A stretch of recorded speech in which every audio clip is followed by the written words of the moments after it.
One of the most liberal justices on the court, she was worshipped by millions of Americans who admired her tenacity, intellect, and spirit. An iconic justice who will be missed by many. God rest her soul. President Trump plans to nominate someone next week. He says a woman soon to fill the vacancy and urged Republicans to take action without delay. Senate Majority Leader Mitch McConnell says the nominee will receive a vote on the floor. Republicans have a 53-seat deal in the Senate. They can only afford to lose 3 votes, and Vice President Mike Pence would come in at the 50-50 and cast the tie-breaking vote. Right now, it looks like Republicans Susan Collins and Lisa Murkowski are no's. We don't know exactly where Mitt Romney stands. If Republicans lose Romney, they can still confirm the nominee with Pence as the tiebreaker, but they can't lose any more than that before the election. If McConnell doesn't think he can get 50 votes before the election, he'll table it and wait to see how the election shakes out. But this is tricky. For instance, if the election is razor thin and the Democrats sue, which they probably will, the case would go to the Supreme Court with an empty seat on it.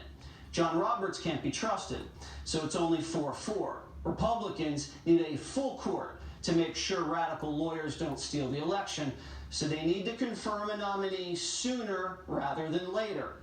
This is McConnell's bread and butter. He was a master with Kavanaugh and impeachment. We'll see if he can bring it home one more time. Mitch, don't overthink this. Push hard for a vote before the election, whip the vote, and pull the trigger. If you don't have the votes, you don't have the votes.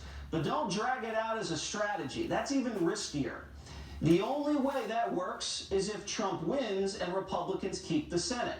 If that happens, fantastic. But all other scenarios won't work. Republicans losing the Senate or Biden winning, oh God, puts McConnell on very shaky ground.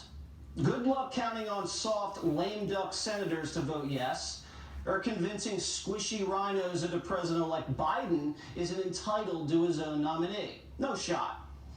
And to Republican senators, why give an inch to Democrats? They never give it to you. This isn't a friendly game of golf. This is raw politics with our future at stake. The left keeps lecturing you about fairness, precedent, waiting for an election. This after they spied on the Trump campaign, sabotaged his transition, divided the country with sinister investigations, and impeached the president during an election year. The Democrats have no credibility here. Remember what they did to Kavanaugh? And they've already been rioting all summer. We're dealing with bloodthirsty political killers on the left. Buck up and do your jobs, Republicans. If you don't, voters are never going to forget. And this whole, oh, you can't confirm a justice in an election year line, that's fake news. Don't fall for it. The practice, which goes back to 1888, says you don't confirm a justice in an election year when the Senate and the White House are controlled by different parties, like in 2016 with Merrick Garland's situation. But it's 2020, and Republicans control both the White House and the Senate, so game on. And the country agrees.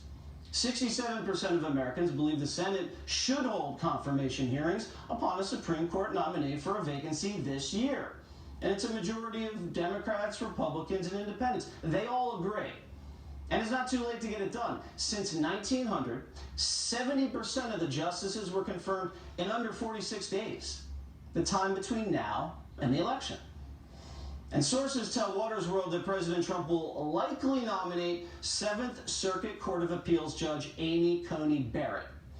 Now, politically, Trump nominating Barrett now basically expands his ticket, giving him kind of a second running mate behind Pence that will personify his agenda. You'll see her face everywhere. A brilliant woman of faith with a beautiful family. Not too bad.